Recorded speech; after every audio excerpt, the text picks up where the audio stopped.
cette vidéo la découverte d'un livre totalement différent de celui que vous avez l'habitude de lire.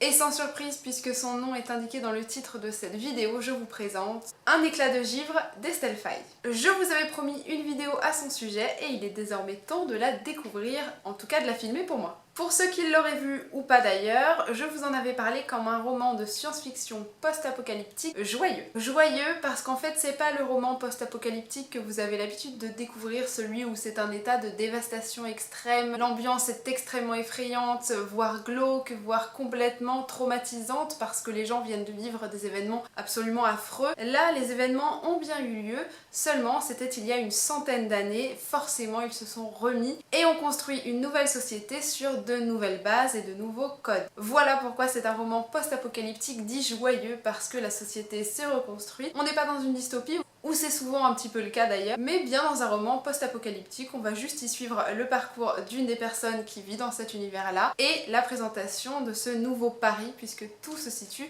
dans la ville lumière. Il vous faudra donc faire preuve de beaucoup d'imagination, puisque le Paris que vous connaissiez peut-être est complètement différent, il a bien changé et il va falloir prendre de nouvelles habitudes avec ce dernier. C'est donc une redécouverte super originale de cette ville, et si vous l'habitez, je pense que c'est un livre qui peut tout à fait vous plaire parce que ça vous permettra de redécouvrir des quartiers dans lesquels vous habitez peut-être, où vous travaillez, ou vous traversez assez régulièrement. Bref, des endroits que vous avez l'habitude de voir, qui vous sont très familiers et qui ici ont revêtu de nouveaux habits, pas forcément les plus sympathiques, mais qui en tout cas sont complètement différents et aussi très imprévisibles. Avant de s'attaquer à une analyse un petit peu plus poussée du livre, je vais vous présenter son résumé. Pour ce qui est de l'histoire, on va y suivre le parcours de Chet, qui est un jeune homme qui vit dans cette société-là. Il se produit tous les soirs dans des bars, souvent le même d'ailleurs, où il incarne souvent des chanteuses de jazz ou des chanteurs d'ailleurs, en prenant réellement leur apparence à l'aide de maquillage, de perruques, de vêtements, et il interprète leurs chansons pour retrouver cette aura, cette ambiance qui appartenait à des siècles précédents et qui a complètement disparu puisqu'il y a eu ce fameux événement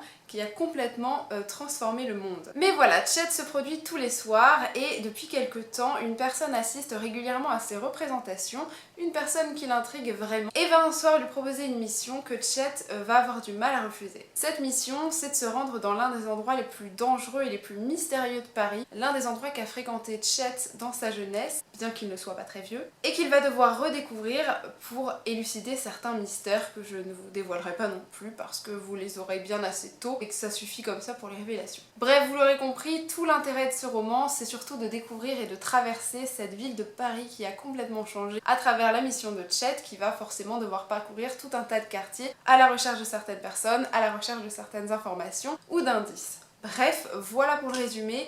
Et je pense que c'est pas forcément ce qui fera l'intérêt du roman. Vous l'aurez compris puisque j'insiste dessus comme un gros bourrin depuis le début de la vidéo. L'un des points très forts de ce récit-là, c'est l'univers qu'a mis en place Estelle Faye. Vraiment, c'est l'énorme point fort de ce récit et je pense l'une des raisons pour lesquelles je me suis réellement intéressée à l'histoire et pour laquelle j'ai eu un énorme coup de cœur. Cet univers, il est vraiment très riche, très original et extrêmement fouillé. On sent qu'Estelle Faye a vraiment cherché à donner une forme de cohérence à ce monde-là et à mon sens, elle l'a très bien réussi. On va très régulièrement boire les mots de l'auteur et absolument pas douter de la crédibilité de ce monde. On va la suivre dans toutes les aventures qu'elle promet à Chet sans jamais se poser de questions. On va vraiment être heureux de découvrir ces nouveaux lieux, ces nouveaux codes, ces nouvelles habitudes de vie qui nous sont absolument pas familières, évidemment, puisque c'est pas notre univers. Mais voilà, Estelle Faye, elle réussit à nous plonger dedans, c'est un univers extrêmement immersif et vous savez à quel point j'aime les univers immersifs. J'ai trouvé très difficile de ne pas poursuivre ma lecture à un rythme assez rapide parce que je voulais toujours savoir où on était et ce qu'on allait découvrir ensuite. Ce qui est aussi très chouette, c'est que ces fameux quartiers, ils sont tous très différents. Même si actuellement, effectivement, dans chaque quartier de Paris, vous n'avez pas forcément les mêmes personnes qui y vivent, les mêmes codes qui y sont représentés. Là, c'est un petit peu la même chose, sauf que tout est décuplé puisque certains quartiers ont pris une proportion plus dangereuse, d'autres des fois magique, un peu mystique. Chaque quartier a vraiment une personnalité qui lui est très propre, avec des codes qui là encore sont très définis et qui rendent vraiment cet univers-là très particulier et très intéressant. Vous avez un petit peu cette impression de rêve. Vous savez quand vous faites un rêve, que l'environnement vous est à peu près familier, mais qu'en même temps tout est différent. C'est un petit peu ce qu'on retrouve dans Un éclat de givre, parce que ces quartiers vous paraissent extrêmement différents, l'ambiance n'est pas la même, les codes, comme je vous l'ai dit, sont absolument pas les mêmes non plus. Certains sont même entourés d'une espèce d'aura très très mystique, et en même temps, vous vous dites que ce quartier vous le connaissez quand même et vous avez l'impression de bien le connaître en fait en les découvrant dans le récit d'Estelle Faye. Mais voilà, vous avez vraiment cette sensation de rêve en ayant l'impression de connaître et en même temps redécouvrir totalement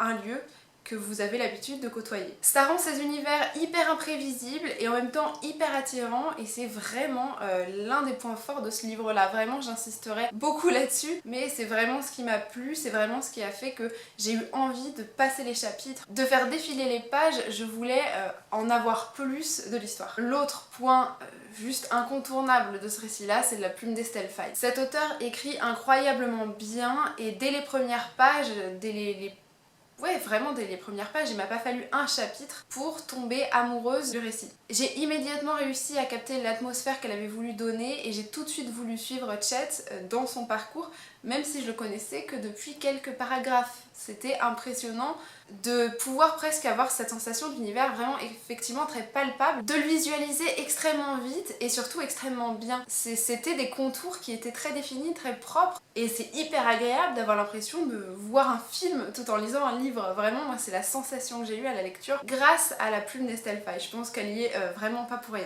Estelle Faye a réussi à trouver les mots parfaits pour vous transporter dans chaque ambiance, dans chaque quartier, et vous donner envie de les découvrir pour de vrai, alors que certains n'ont vraiment rien d'attirant. En tout cas, je me dis que j'aimerais pas vivre dans ces derniers, clairement. J'aimerais même pas forcément vivre dans ce monde parce qu'il a l'air plus dangereux que le nôtre, et en même temps, je pense que quand on a l'habitude de ces codes, il n'est pas plus que ça. Mais c'est un univers que je trouve pas forcément attirant, on va dire sur le papier comme ça. Mais à travers la plume d'Estelle Faye, il est extrêmement attrayant. On a envie de le voir pour de vrai. Et c'est ça qui est très fort. L'univers plus la plume d'Estelle Faye font que cet univers qui est pas forcément le plus sain, le plus attirant, va quand même vous paraître extrêmement attrayant. Et ça c'est fort. Et l'un des défauts qui pourrait parfois vous déranger dans un roman, comme des petites histoires imbriquées, des petites digressions d'un auteur qui parfois n'apportent rien au récit, sont ici extrêmement bien gérées. Toutes les digressions qu'a casées Estelle Faye dans ce récit-là sont absolument pas anodines. On sent qu'elles sont très travaillées et on sent qu'elles apportent encore une fois une forme de cohésion, une forme de crédibilité à l'histoire. Sa plume fait que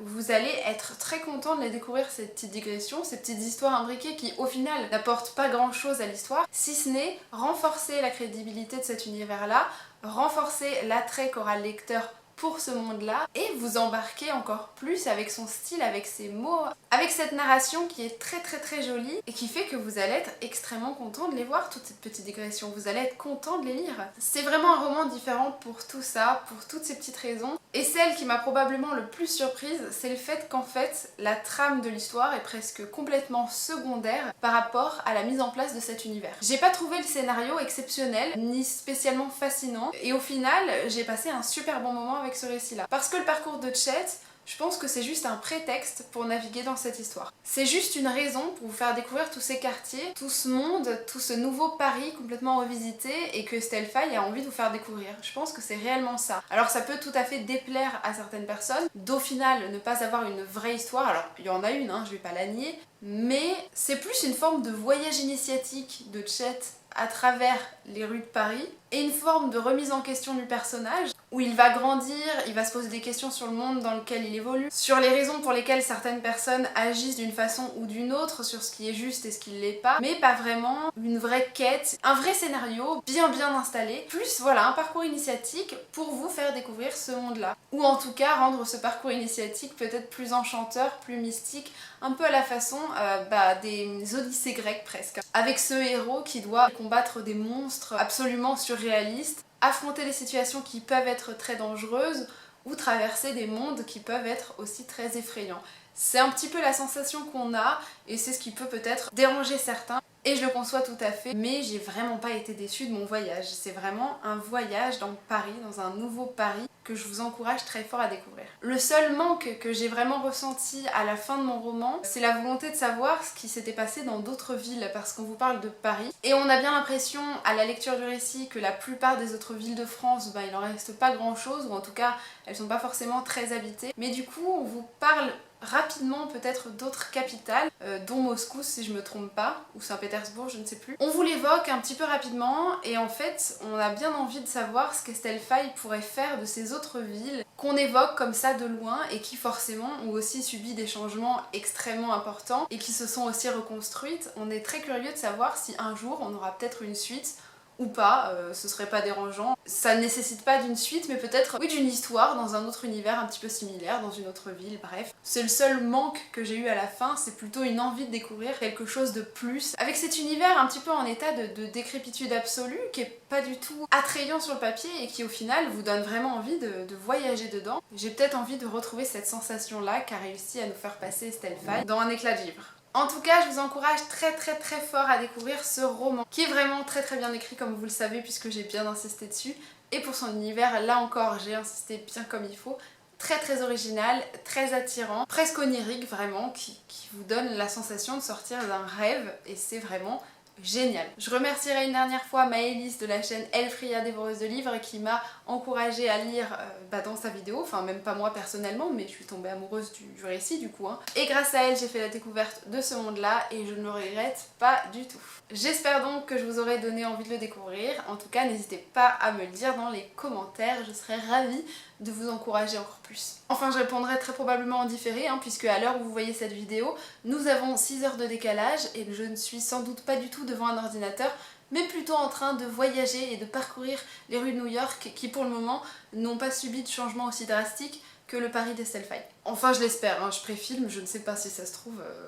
Bref, je vous dis à très bientôt dans une nouvelle vidéo et je vous fais d'énormes bisous. Salut!